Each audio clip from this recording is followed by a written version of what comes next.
You checked the message one more time before replying. Not because you didn't know what to say, but because something inside you needed to make sure the other person wouldn't misunderstand your tone first. So you softened the sentence, added an emoji, removed the part that sounded too emotional. And sometimes, even after sending the message, you reread it again, trying to make sure you didn't sound wrong somehow. And without fully realizing it, you've spent years adjusting yourself to protect other people from discomfort, even when nobody asked you to. You became good at reading rooms, good at staying calm, good at becoming easy to be around. And maybe that's why people describe you as mature, stable, understanding. But lately, something has started to feel strangely empty inside you. Because after spending so much time managing everyone else's emotional experience, you quietly lost contact with your own. The strange part is, nobody explicitly told you to disappear.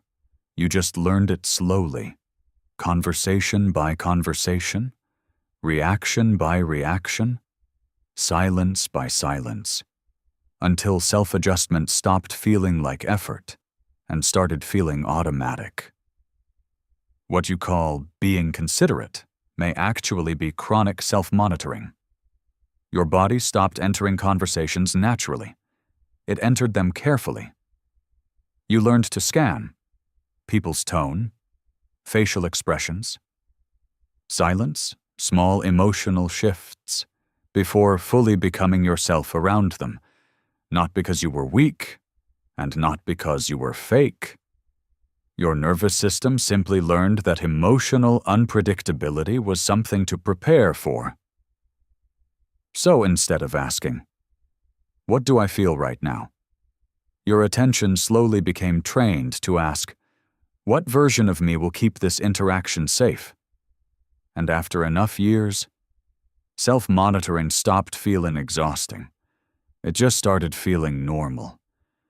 No one noticed it happening, not even you. And after a while, you stopped noticing the performance too. Your body remembered how to stay careful, even in moments that no longer required protection. Sometimes someone could simply sound quieter than usual, and your nervous system would immediately start searching for what you did wrong. Not because you were irrational, but because your body learned to associate emotional distance with danger. At some point, your brain learned that honesty could change the emotional atmosphere of the room. Maybe sadness made people uncomfortable. Maybe anger created distance. Maybe needing reassurance felt like becoming too much. Maybe peace only existed when you stayed calm, quiet, easy to manage, and emotionally convenient for everyone around you. So your nervous system adapted. It learned how to detect tension early.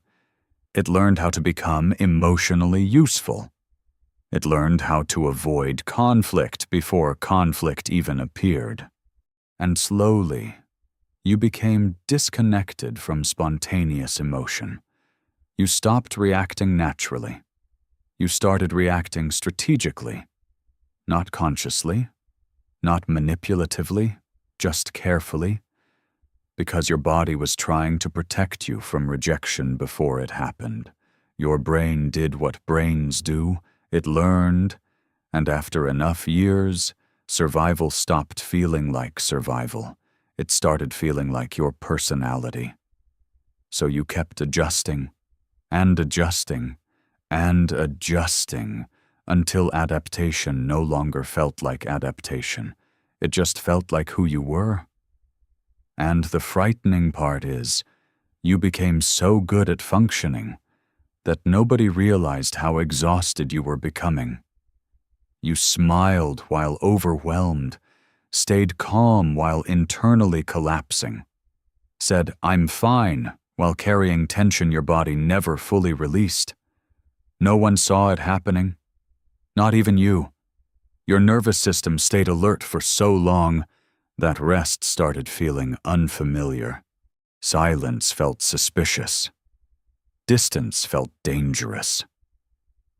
And being disliked started feeling psychologically unbearable. So even when you were alone, your body still behaved as if it needed to emotionally perform for someone. Sometimes you scroll for hours, not because you're interested anymore, but because silence now feels heavier than distraction. So the noise continues, the videos continue, the checking continues, and your body stays occupied, because slowing down would mean finally feeling how exhausted you really are. And after years of becoming who other people needed, you slowly stopped knowing who you were without adaptation. After a while, you stop asking whether people truly know you, because you no longer know which parts of you were real anymore. Maybe the exhaustion was never proof that something was wrong with you. Maybe it was the cost of constantly shaping yourself around everyone else's emotional comfort. And maybe healing does not begin when you become a better version of yourself. Maybe it begins the moment you stop abandoning parts of yourself just to remain emotionally acceptable to others. Because after a while, the deepest loneliness is not being rejected by people. It's realizing how long you've been disconnected from yourself. And maybe the emptiness you feel now is not weakness. Maybe it's the part of you that disappeared quietly, waiting to finally be noticed again.